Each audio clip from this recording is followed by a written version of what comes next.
Do not change your aim, change the approach. आपकी जो M है, एम्बिशन है, उसको बदलोगे ना तो कहीं नहीं रहोगे। अक्सर लक्ष्य बदलने वाले लोग भटकते हुए मिलते हैं और उनका कोई किनारा नहीं होता है। तो इसलिए हमेशा ये चीज, आप जो भी शुरू करें एक लक्ष्य बनाएं, एक एम्बिशन। मैंने सीखा, मेरे गुरुजी ने कहता था, मेरे बाबूजी कहते थे, और मेरे बाबूजी अभी भी कहते हैं, और मैंने अपने गुरुओं से सीखा कि बाप, लक्ष्य एक ही होना चाहिए, जिद एक ही होना चाहिए।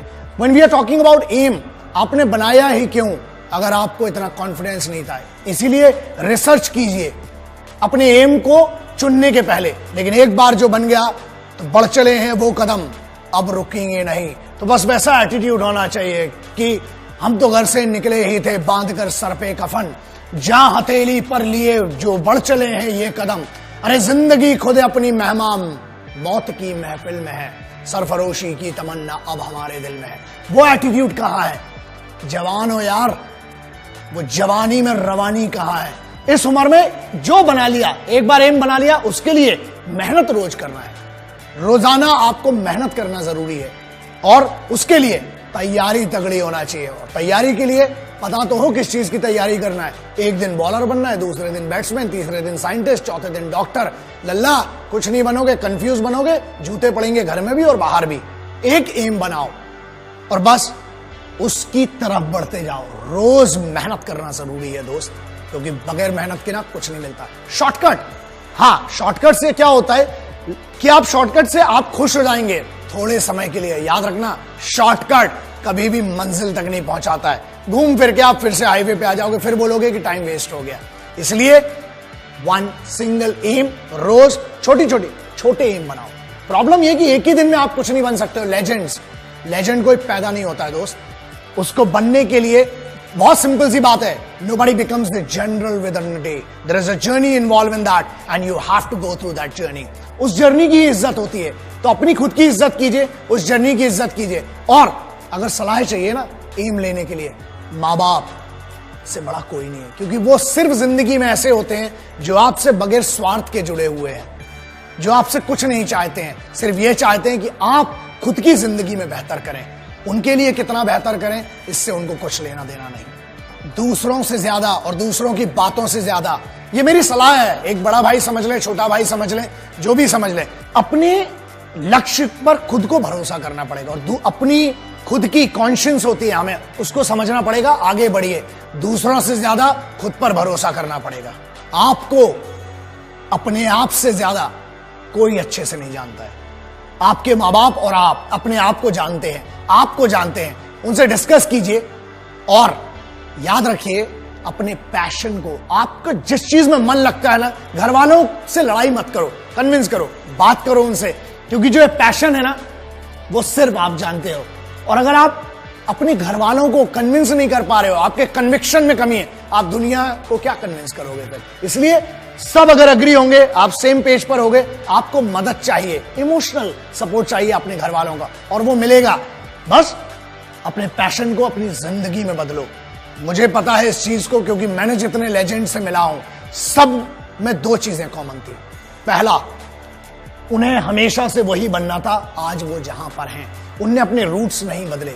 दूसरा, उन सब में एक चीज बहुत कॉमन थी, वो सभी बहुत डिसिप्लिन लोग थे और रोजाना वो अपनी छोटी छोटी मेहनत करते थे उस लक्ष्य की तरफ बढ़ने के लिए। इसलिए ट्रेनिंग करना बहुत जरूरी है। और स्टे फोकस कैसे रहेंगे? सिंपल है, आंख बंद करके ध्यान करने से कुछ नहीं होता। बाबा बन जाओगे तिलक लगा के। सॉरी, मैं किसी रिलीजन की बात नहीं कर रहा हूं, लेकिन पीर फकीर हो, बाबा बनने से कुछ नहीं होने वाला। यार सिविलाइज्ड हो, यहां पर हो, आपके माँ बाप के साथ रहकर फोकस रहो ना। रोजाना आपको अपने आप के लिए 8 घंटे देना है, बस, इससे ज्यादा कुछ नहीं देना है। सोचो, अपने आप को एनालिसिस करना पड़ेगा, आपको अपनी एनर्जी को चैनलाइज कीजिए, बस पैशन में लगाइए, फिर देखिए मजा क्या आता है। एक शिकायत बड़ी कॉमन सी है कि टाइम कम पड़ जाता है। दुनिया में जितने बड़े लोग हुए हैं ना, 24 घंटे ही थे सबके पास, 32 घंटे, 36 घंटे और 40 घंटे। 40 घंटे वाले आदमी से मैं तो मिला नहीं। तो ठीक है, आपको टाइम मैनेजमेंट करना पड़ेगा। ठीक है, आप जितने बजे उठते हैं वो आपकी इंडिविजुअल चॉइस है। आप रात को 2 बजे सोते हो, आप 2 बजे उठते हो, ठीक है, दैट इज बैड, बट ठीक है, कई लोगों की लाइफ स्टाइल ऐसी, उनकी मजबूरियां भी हैं जो नाइट शिफ्ट में काम करते हैं। आप जब भी उठें ट्रेनिंग करें। दूसरा, एक बहुत सिंपल सी चीज है, जब ट्रैफिक होता है ना तो हॉर्न बजाने से कुछ नहीं होने वाला, और ना आप उड़ के जा सकते हो। स्पाइडर में ना असल में नहीं होते दोस्त, और अगर उड़ के जाओगे तो चालान भी लगेगा, पिटाई भी पड़ेगी। तो ट्रैफिक को दोष मत दो, कोशिश ये करो कि पहले निकलो। वक्त से पहले जब आप निकलेंगे तो आप जगह पर पहुंच जाएंगे। टाइम मैनेजमेंट, हर चीज का टाइम डिसाइड करना पड़ेगा आपको। बस टाइम डिसाइड कीजिए, आगे बढ़िए और कंप्लेंट्स कम कीजिए। सिपाहियों को अपने लक्ष्य का पता होता है। Being a simple son of this motherland, I have the responsibility to speak about our soldiers, जो सबसे ज्यादा मेहनत करते हैं। बहुत सिंपल है ना, एक टास्क दिया जाता है, चाहे वो बंकर बनाना हो, चाहे वो राशन लाना हो, चाहे घर बनाना हो, चाहे अपनी एक रेजिमेंट को मूव करना हो, चाहे जंग लड़ना हो। याद रखिए, वो कभी शिकायत नहीं करते हैं, बस वो काम करते हैं, मेहनत करते हैं, क्योंकि उनका लक्ष्य क्लियर है कि हमें ये करना है। छोटे छोटे लक्ष्य बनाइए और उन छोटे छोटे लक्ष्यों के लिए रोजाना छोटी छोटी मेहनत कीजिए। एम को सीधा रखिए और बेइज्जती होना बहुत जरूरी है। मैं हमेशा कहता हूं, जब बेइज्जती होती है ना तो अंदर एक आग जग जाती है, और उस आग की दम पे ही आप करते हो। तेज भागने के लिए आग की जरूरत है। रॉकेट को देख लेना, कभी नीचे आग लगी होती है, इसीलिए इतना तेज भागता है। सो बेइज्जती, बस एक बात याद रखना, कभी ना कभी, कहीं ना कहीं आपको काम करना पड़ेगा अपने लिए, क्योंकि आपके माँ बाप की या आपके रिलेटिव्स ने कभी ना कभी, कहीं ना कहीं कुछ ऐसा कहा होगा जो बेइज्जत किया होगा।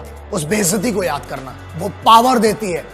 हमें एक फियर होना चाहिए, वो डर होना चाहिए हमें कि यार अगर मैं कुछ नहीं कर पाया तो मेरी फैमिली के लिए मैं रिस्पॉन्सिबल हूं। अपने परिवार के लिए उस बेइज्जती को सहन करो, और उन सभी लोगों को जिनने आप पर शक किया है, आपकी ईमानदारी पर शक किया है, आपके पेरेंट्स की परवरिश पर शक किया है, उनको साबित करो कि वो गलत थे और आपकी परवरिश बहुत अच्छी थी। उतार चढ़ाव जिंदगी में आना जरूरी है। हमारे यहां कहीं पढ़ा था कि हार्ट बीट जो है ना वो भी ऐसी चलती है, तो डरो मत उससे, धीरे धीरे हमें चलना है। मैंने एक ट्रक के पीछे बहुत सालों पहले पढ़ा था कि धीरे धीरे चलेंगे तो बार बार मिलेंगे, और अगर बहुत तेज चलेंगे तो हरिद्वार मिलेंगे। तो याद रखना, हमें धीरे धीरे चलना है, और पहले मंडे आता है, फिर ट्यूसडे आता है, फिर दिन चलते हैं। डायरेक्ट संडे नहीं आता है। हल्की हवा चलती है, उससे नींद आ जाती है पंखे की हवा में, ठीक है, लेकिन बहुत तेज हवा चलती है ना तो तूफान में घर भी उड़ा ले जाती है। इसलिए छोटी छोटी मेहनत करेंगे, छोटे छोटे एम बनाएंगे। जब कंफ्यूजन हो, पेरेंट्स के पास जाओ। अरे हर दुनिया के हर शास्त्र में लिखा है, इवन कुरान शरीफ में मेरे एक यार ने बताया था मुझे कि एक फर्जंद की औकात अपनी वालिदा के सामने, वालिदा के सामने एक घायल परिंदे की होती है। पैरों में जन्नत बताई गई है। हर धर्म कहता है कि अपने माँ बाप के पास जाके सरेंडर कर दो, कोई भी प्रॉब्लम हो। मैं अगर आज आपके सामने खड़ा हूं ना तो ये मेरे बाबूजी हैं, ये मेरी माँ है, सिर्फ उनके कारण ही खड़ा हूं, और उनकी वो परवरिश है, उनकी वो छोटी छोटी चीजें हैं, वो याद रखता हूं, कोशिश करता हूं कि मेरे उस एक्सपीरियंस से शायद आपका भला हो पाए। और मेरे पिताजी की एक बड़ी अच्छी चीज है जो सीखी थी कि बुरे वक्त में सिर्फ दो ही चीजें काम आती है। पहला, अपने ही बाजुओं की ताकत, और दूसरा अपनी ही अकल। इसलिए मतलब क्या है इसका मतलब यह है कि आपको अपना फिजिकल, अपना बॉडी भी ट्रेन करना है, अपना माइंड भी ट्रेन करना है, और ये वो चीजें हैं जो कंप्यूटर पर बैठकर नहीं हो सकती है दोस्त। धूप में जाना पड़ेगा। पूरी जनरेशन को 93% अर्बन कल्चर में विटामिन डी डेफिशिएंसी है। क्यों? क्योंकि धूप नहीं मिलती है। नेचर दुनिया का सबसे बड़ा गुरु है, तो जाइए जरा, उसका भी मजा लीजिए। और जब आप ट्रेंड होंगे ना लक्ष्य के लिए, एक बात बताइए, आप बहुत सक्सेसफुल बन गए, उसके बाद क्या करेंगे अगर उस सक्सेस को एंजॉय नहीं कर पाए तो? इसलिए सक्सेसफुल बनना, सक्सेस के मायने सबके लिए अलग हैं दोस्तों।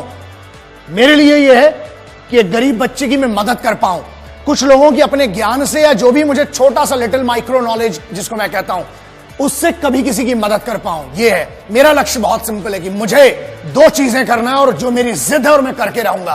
पहला, भारत में हर महिला को आत्मरक्षा, सर्वाइवल टैक्टिक्स आना जरूरी है और कंपलसरी होना चाहिए। Karate, judo, taekwondo, martial arts की बात नहीं कर रहा हूं, मैं बात कर रहा हूं survival tactics, how to use available accessories, और उसका उपयोग करके बचना कैसा। हर महिला को आना चाहिए, हर बच्ची को इंडिया में आना चाहिए। दूसरा, 1.5 साल की मिलिट्री ट्रेनिंग कंपलसरी। जो मैं लक्ष्य की बात कर रहा हूं ना, अगर वो ट्रेनिंग करी होती आपने तो शायद आज डिस्कशन ही नहीं कर रहे होते। Every Indian, every individual should be train for minimum 1.5 year. वो कल्चर है इंडियन मिलिट्री ट्रेनिंग का। मजा आएगा, फिर मुझे आपसे बात करने की भी जरूरत भी नहीं रहेगी। कोशिश करेंगे कि आप और हम मिलकर कुछ अच्छा कर सकें इस राष्ट्र को। राष्ट्र क्या है दोस्तों, कुछ चंद लकीरें नहीं राष्ट्र कहलाती हैं। देश वो है जिसके लिए सिपाही रोज अपना घर बार छोड़ के लड़ रहा है आपके लिए। आपको तो सिर्फ मेहनत करना है इस सिविल की दुनिया में, लक्ष्य बना के आगे बढ़ना है। देश के लिए मदद कीजिए, ये मैं आपसे बहुत एक भाई के तौर पर रिक्वेस्ट कर रहा हूं कि अपने काम को बेस्ट कीजिए, देश खुद तरक्की करेगा। जय हिंद, वंदे मातरम, इंकलाब जिंदाबाद, भारत माता की जय।